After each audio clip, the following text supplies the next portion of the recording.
I always thought Streetkid V was supposed to navigate Night City like a fish in water. He was born here. He owns the streets.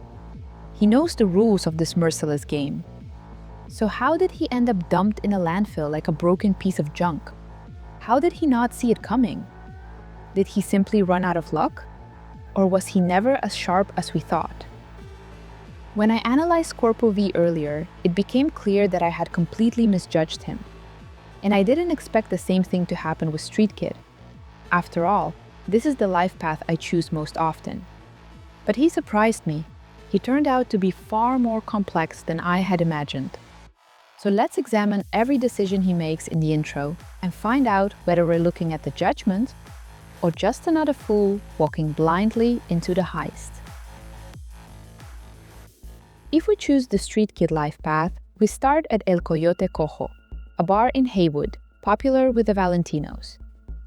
Looking into the mirror, V is fixing his broken nose. He tells Pepe, the bartender, that someone tried to mug him, but the guy wasn't local, otherwise he would have known who V is, and he would have never attacked him. Throughout the whole scene, Pepe and V talk like they know each other well. Pepe doesn't question him, he doesn't call his bluff.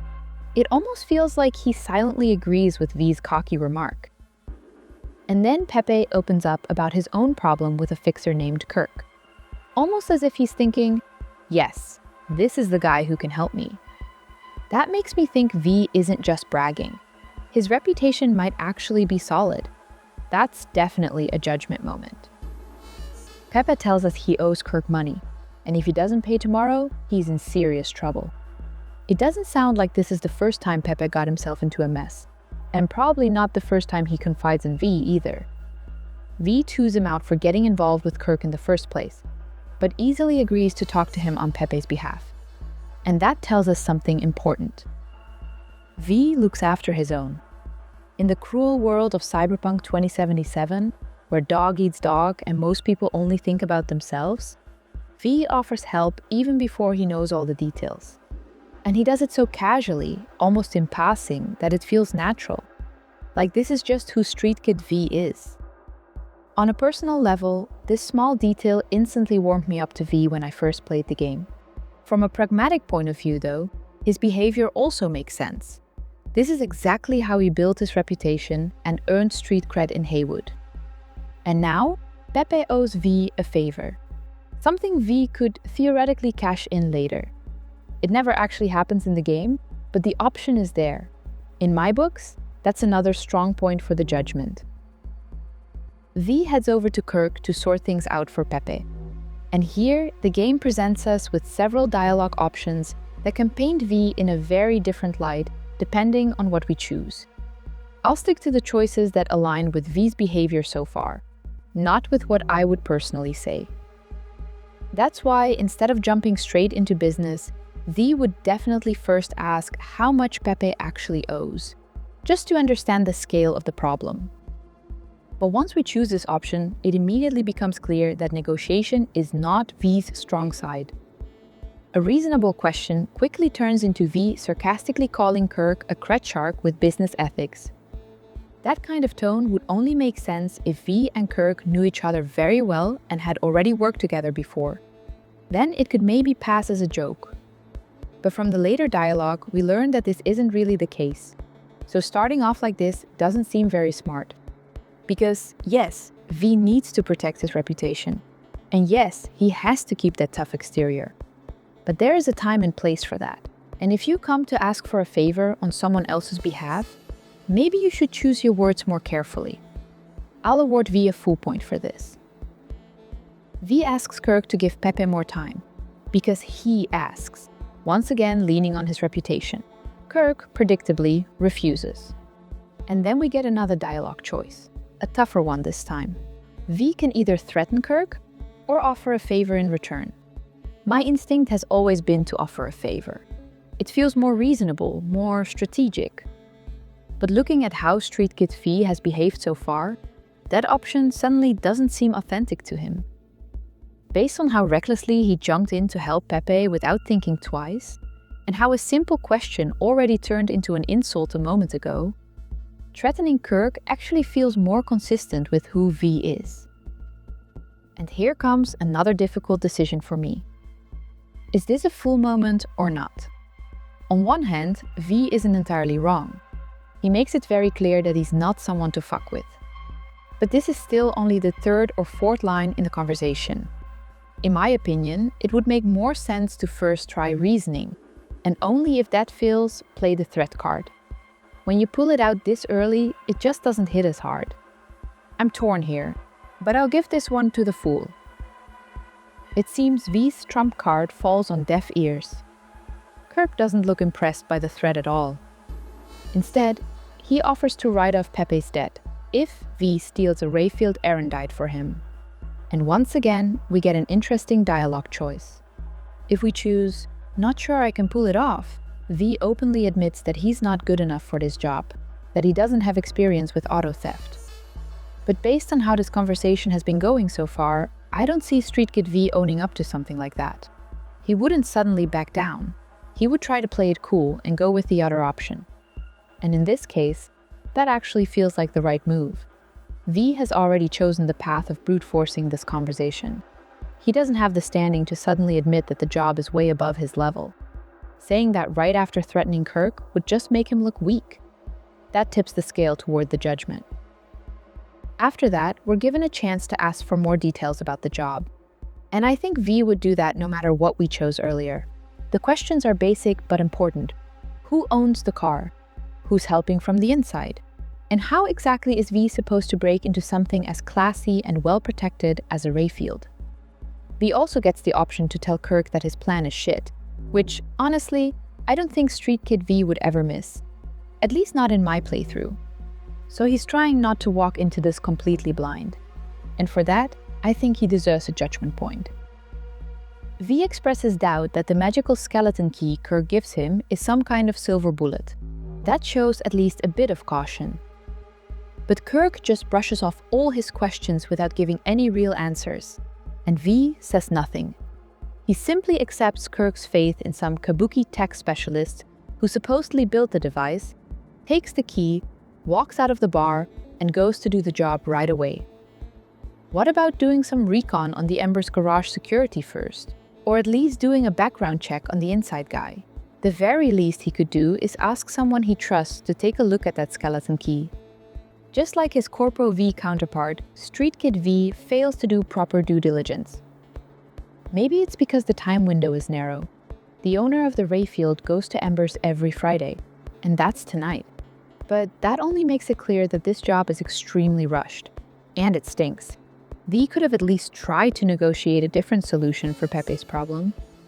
That pushes V one more step toward the fool. As V leaves the bar, he runs into Sebastian Ibarra. He treats the body in the trunk like it's nothing and agrees to take a ride with the fixer. They talk like old acquaintances. Ibarra asks V to fill him in on what's been going on in his life. They clearly have history, which again shows that V isn't just some nobody in Heywood. During the ride, a member of the 6th Street gang forces Ibarra to stop the car. He starts pressuring him, waving a gun in his face, demanding that he get out of his area and pull his people off the streets. And V steps in. Judging by the way he carries himself, he knows exactly how to talk to people like that. He understands which lines can and cannot be crossed. It feels calculated, not just reckless bravado.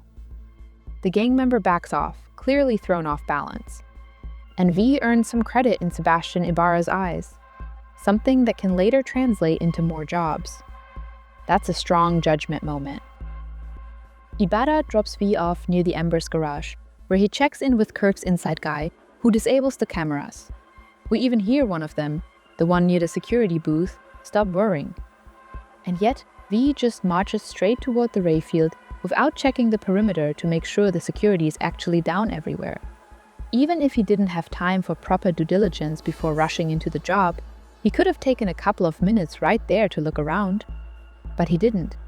And in my opinion, that earns him another full point. V breaks into the car and immediately gets stopped by Jackie, who turns out to be after the same vehicle. V can either step out of the car willingly, or try to start it and drive off.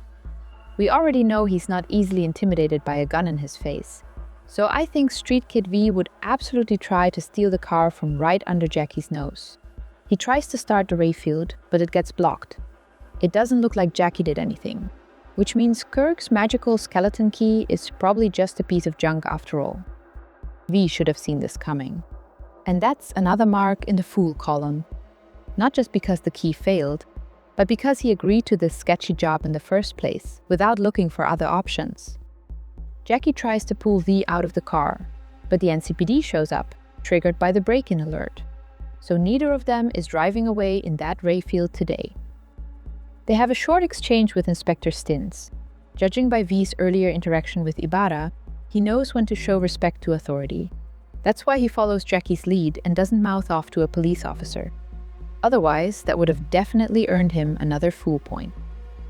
Jackie tries to sweet-talk their way out of this mess, but then the owner of the Rayfield, Kaoru Fujioka, arrives with 2 bodyguards.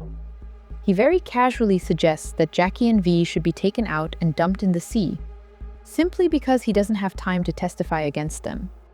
It's quite telling that an ordinary corpo feels entitled to give that kind of order to the police.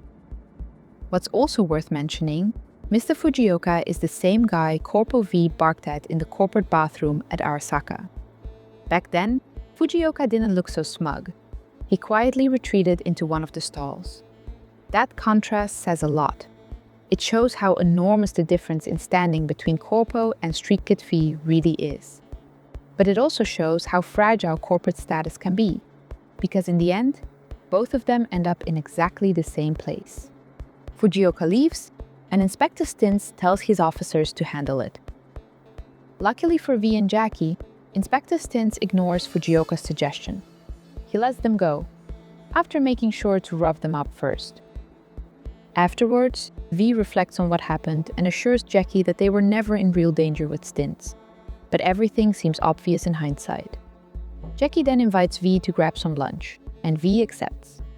And this final point goes to Judgement, because if you live on the streets, you need to know when not to hold a grudge.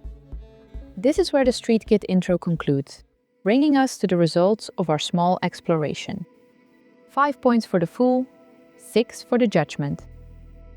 That's not too far from what I expected going into this character study, but I honestly thought Streetkid V would be a couple of points ahead on the Judgement side. Instead, we're looking at a fairly balanced character.